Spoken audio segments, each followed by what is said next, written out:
that you know, got what?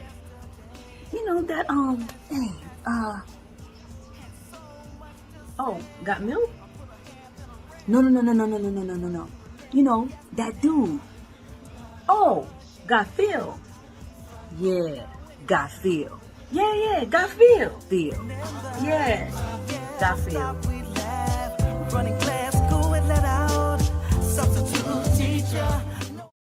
Hi, I'm Phil, and you are watching PBT.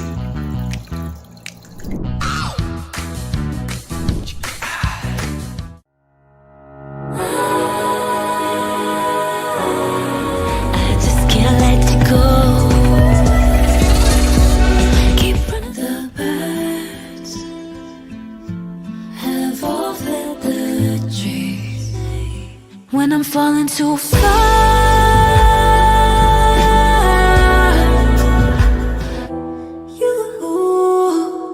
you used to always orchestrate it.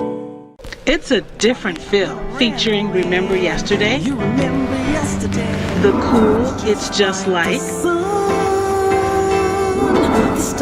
the beautiful Summertime Rain, a tribute, Baba Lee, That's Why, and a special hidden track, Feeling That, a different feel. The acoustic set, available on all music platforms. Hi, I'm Patrick Fawcett, and you're watching PBT.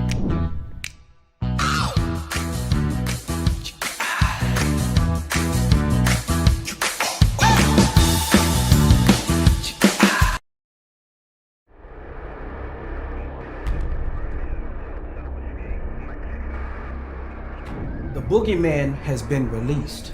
They know what it's called, but they don't know where it is, how people get it, if it's contagious, if it's an aerosol or in the air. What they do know is if you get it, it can kill you. 672. Whoever is 755 East 80th Street. 755 East 80th Street. Tiffany Miles, a male black was following him. He's dark complexion, heavy set, wearing dark clothes. They did get to kill him. They just left the justice part out. Everything was taken away with COVID. And just to think, winter is coming.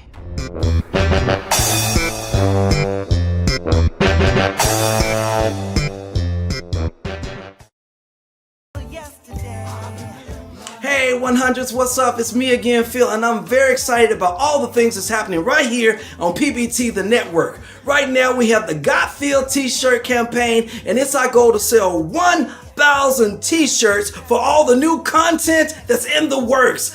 Be a part of it. Get your Got Phil t-shirts. Woo!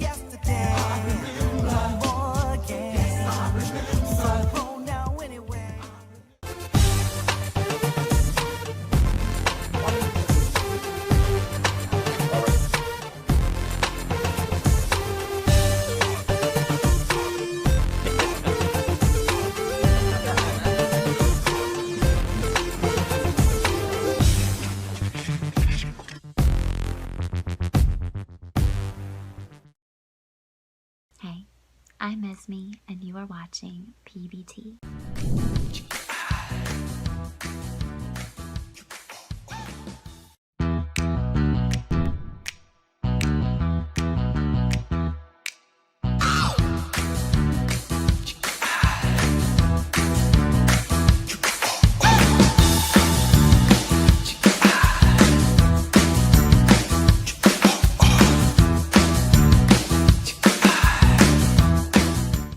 Hi, I'm Phil, and this is my channel, Kickin with Phil, and I'd love for you to like, share, and subscribe so you can get that notification bell.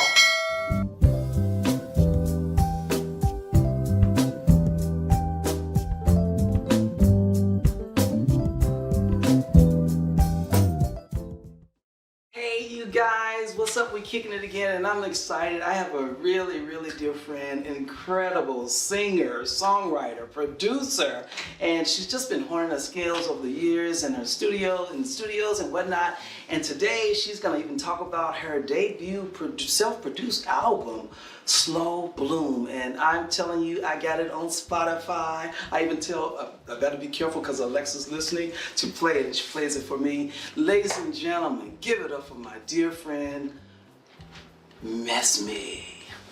Hey, Mesmi, how you doing? Doing good. How about you, Phil? I can't complain because I just feel so good and just so honored that you just came and just share with me. And you've just been my friend. I think, of course, we go to the same church. Of course. And I just love your music. I've come to some of your concerts and everything. And I know your music and everything. But I just want you to just talk a little bit about yourself and where you're from. Okay. Well, thank you for inviting me, and I'm super honored to be here. Oh, what are you talking about? I've been wanting you for a while, girl. You rock. Well, I've just been so blessed by your support through the years, coming to the shows, and way back, Phil, with version 1. But the question again. Just tell us a little bit where you're from and how you got started. Well, so I grew up in Northern Virginia, little suburbs outside of DC, and then in the middle of growing up, my family moved to the LA area. So then I kind of did half outside DC and half in SoCal, and then I just bounced around after that and came back a little bit after college to LA. And I grew up, so all that time I grew up doing music. It's a very pretty standard East Asian kid thing to do classical music. So I did classical piano, violin. Yeah, it's a lot of fun, even though as a kid you kind of hate it. But it's like one of those things your mom tells you you'll always be grateful for later, and she's totally right about. Yes. But all of that morphed into me discovering music outside of classical music and learning to love music that could speak to all the things I was going through and all my different emotions, and that eventually led me to wanting to make my own music and write my own songs, and that's what's been going on for the past several years. Oh, wow. So now how did Slow Bloom come about? Slow Bloom? Oh, man. So pre-Slow Bloom, I worked with a bunch of different people, and you know how it is in LA, you try so many different things and you meet all different kinds of creative professionals. Yes. And you gotta kind of find your own path through it, you know? And I found it wasn't working waiting on other people to collaborate with, and I couldn't find the right creative partner, and I had a lot of disappointments, so I was like, I need to learn this stuff. And I ended up taking some classes, getting my own gear and my feet wet in the studio side of recording and learning the software, the hardware. Yeah, so it was tough, but I think like anything, you know, like with your craft and music for sure, you do it enough times and you really just have to put yourself, your mind, your body into really practicing and doing the work. And over time I got better and better, and I was able to finally, I think, have enough skill to articulate the emotions that I was trying to get out. So I wrote the songs, and then I was able to record them and produce them and mix them. Nice. And finally it became Slow Bloom, and the title was kind of about a little bit about that journey, but also just about life and loss and pain. There were a lot of things that happened I think the past few years before that, and a lot of I think anytime you kind of grow up as a young adult, there's a lot of reckoning of your history and the things that made you, and the mistakes you still make. Yes. And I think it was me finally getting to the point where I could come to terms a little bit more with that. Nice. And learn from that. But it felt like it was a really long journey getting to that point, so that's why it's called Slow Bloom. Oh, I love it. I love it. I love it. And let me just ask you this, because there was, I guess, a certain time. I know you mentioned waiting for somebody to collaborate, and you just can't always, do that. What was some of those feelings like? Was it frustrating, or what is it? Yeah. it was super frustrating. I know every artist has these stories, every musician, but you work on a song, and then your collaborator disappears, or you pay a producer, and then they end up not coming through.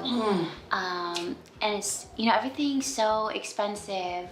Like, I'm not sure exactly how it works with acting and a production, but as an indie artist, right, you self-finance everything. So you put up all the money, all the costs, and then no one pays to buy music. And then also, but then also, like, a lot of, it's just expensive, because that work does deserve to be compensated, but it's easily thousands of dollars if you want to do it properly.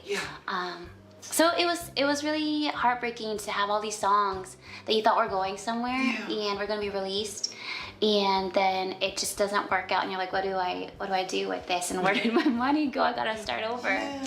So it was tough, and to be honest, I just like to bring this up because I don't think a lot of people know, but the music industry, especially behind the artists, is still really heavily male dominated, and USC actually released, since the Me Too movement, since I think 2018, a study that analyzes the statistics of female versus male representation, just in songwriting and engineering and production, all that stuff, and it's a lot lower than people think. So even female producers are less than 5%, and female women of color producers are, the first year they did it was like 0.5, 0.3%. So it's just when you think of, I want to find someone who could relate to me, who really gets me, you know, that could feel safe and comfortable to make the kind of art that is vulnerable and really go in there more easily. That's such a rare chance, compared to... Wow, still even now.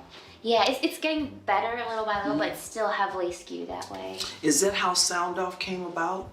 Yeah, so Sound Off is my my music site and blog for basically Asian American musicians. That was also something I didn't really see growing up, and that made it hard for me. I feel like just having any kind of network to start off from, because you know how it is as an artist, you gotta have some kind of support. And not having that, I saw we didn't even have coverage, and people just didn't take you seriously from the starting point. And so I wanted to be able to provide that, because I knew there were other amazing Asian American creators, and I met some of them in some great kind of social organizations and some arts supportive Asian American organizations. LA is really lucky to have that because of the population we have and the diversity we have, but otherwise you don't see each other, and I wanted a place where we could support each other and we could also see each other, so I could highlight a producer in Georgia or a mixer in on the East Coast, and then someone else could be like, hey, I like that sound, let me get in contact with him or her, since we have the internet. And so it's for being able to see each other as well as for the world to see us. That is awesome. That's awesome, girl. Wow. And I'm just glad that you're bringing it up about young ladies and different people and Asian girls and girls and people in your community, and just seeing a need and something and reaching out because it's something that you too need and for support. Oh, totally. Wow. Now tell me a little bit about, I want to say vodka. I'll do it. Do it. Because Well, so it's funny that you mentioned these. So I think a lot of people who end up doing anything, but especially a small business or an art, it kind of springs from something you need, right? Like that hunger or longing. So Sound Off definitely was part of the community I didn't have and I wanted to help foster. And Batoka is Batoka. There it is. I knew it was something. We got it. It doesn't matter. You are so hot. Yeah, go for it. But Batoka is my my startup business, or my business basically, where I get to use the skills I learned, the engineering, all the audio and the production, as well as songwriting. I definitely, that's my home base, songwriting and consulting and branding. I learned so much visual stuff as well along the way. I think being an independent musician, you really are expected kind of to be an expert at 20 different jobs, your marketing, your branding, your graphic design, your web design. So I had to learn all that too. Otherwise, again, you're paying hundreds of dollars that you don't have to people. Wow. So just because I think I was blessed to be able to have the time and, you know, computer, those resources to figure it out. And I do, like, I come from an visual art background too, so I have a little bit of that background and affinity for it. So I was able to try and step into all these boxes and pick up these extra skills that an independent musician artist needs. And I wanted to be able to use that to help people, because there are just so many sides that you have to take care of as an indie artist. And there's also the legal, like all your copyrights, all your royalties, keeping up mechanical performance. You got to register with like 10 different organizations, how to keep track of international royalties, because now we're talking international streaming. So there's just so much detail that I had to learn, that I wanted to be able to use that knowledge to help other people, and that's what Matoka Studios does. So if someone, it's basically consulting and audio services, but if someone needs anything from recording guitars to doing voiceover, or getting just a crash course on how do you start as an independent singer-songwriter, that's what it's for. Wow! I always like to ask my guests if they would share, because like you said, there are indie artists out there and the demands are just so crazy. But then there are sometimes that people get really discouraged, and you even mentioned, but you just, you know, you were able to channel and do and see something that it needed to be done. The monies are too expensive, so you did something. But many people, many of them are out there, and they come to Los Angeles. They have these big dreams, and but they get so discouraged. What would you tell someone that we're in this place, that I'm just so frustrated, and I think I'm just gonna pack up and just give up and just I don't have a dream anymore? What would you tell someone? Well, yeah, first of all, like, don't get down on yourself, because it is tough. It is so tough. And I didn't realize how tough it was gonna be getting into it. And I think there are a few things. One is that always be in touch with yourself. You know, always be in touch with what you need and what you want in the moment, and don't feel bad about it changing, because I think to get through it and to stick to your goal, whatever it is, it's gonna take that.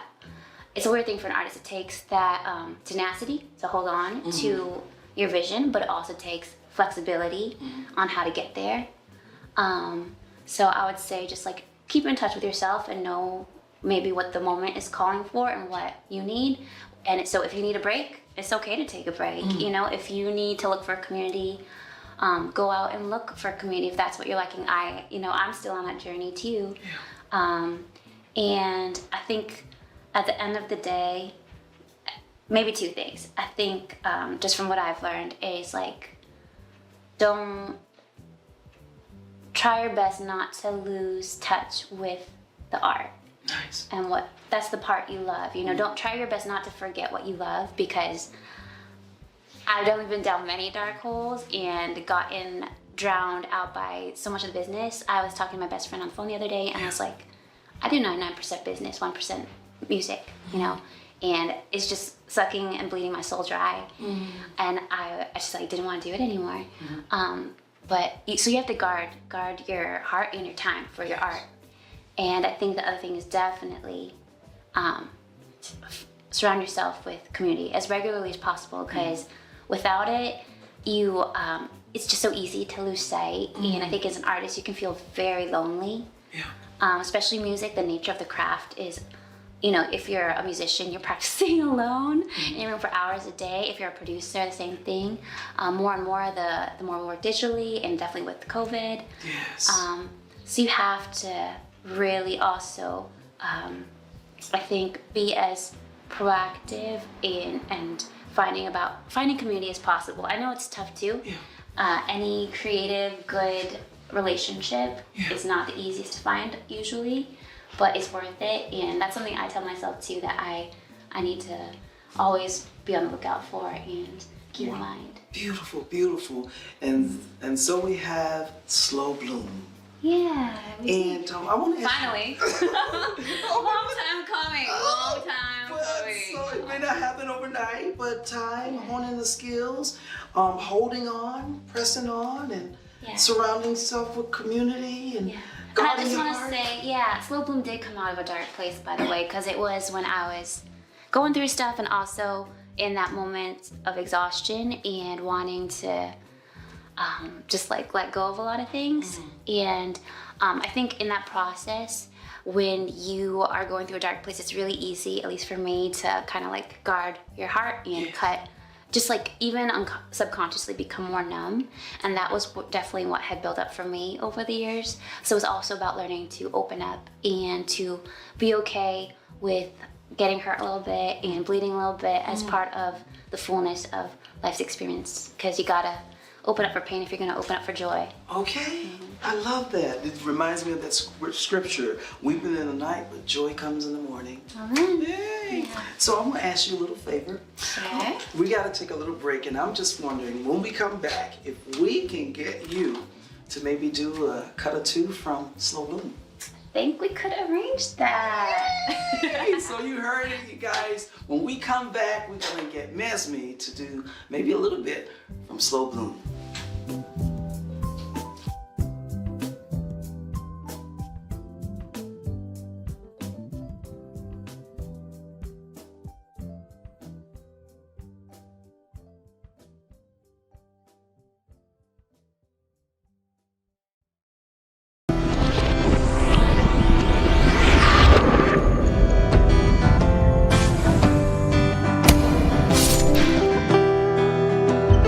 You remember yesterday. Hi, I'm Phil, and this is my channel, Kickin with Phil, and I'd love for you to like, share, and subscribe so you can get that notification bell.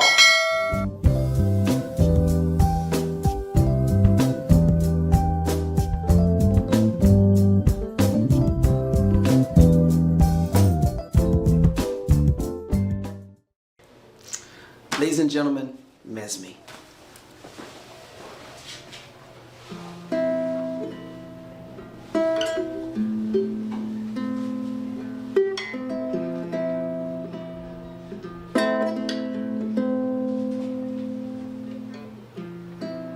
Draw your exes, draw your guns. Can we just call this even? Drop our plates, sheet our tongues. Take a moment from this deadly standoff. I'm not trying to play any games.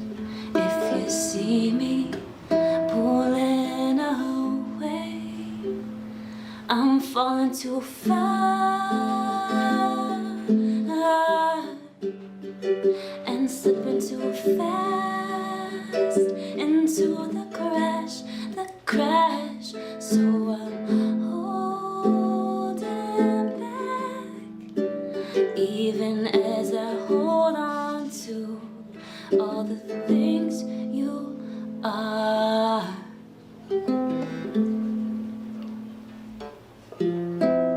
What if I'm not enough, or the fire flies away,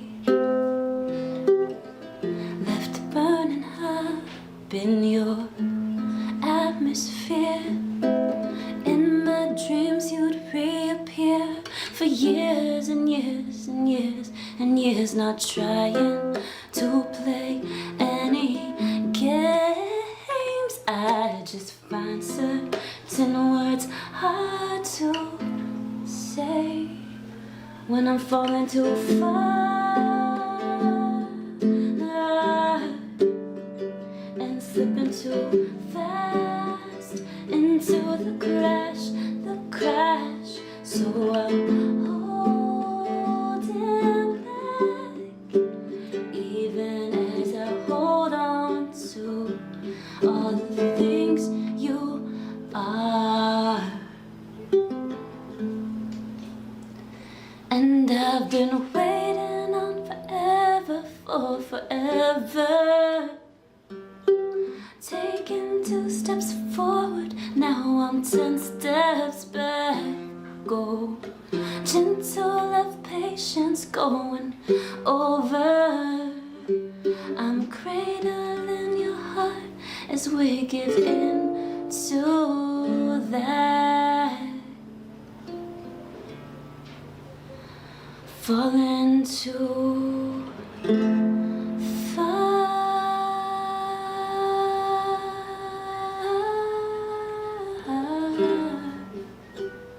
and slip into fast into the crash.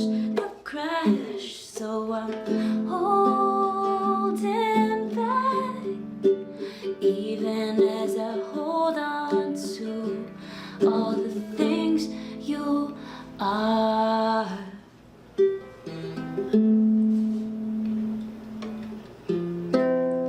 Draw your axes, draw your guns. Can we just call this even?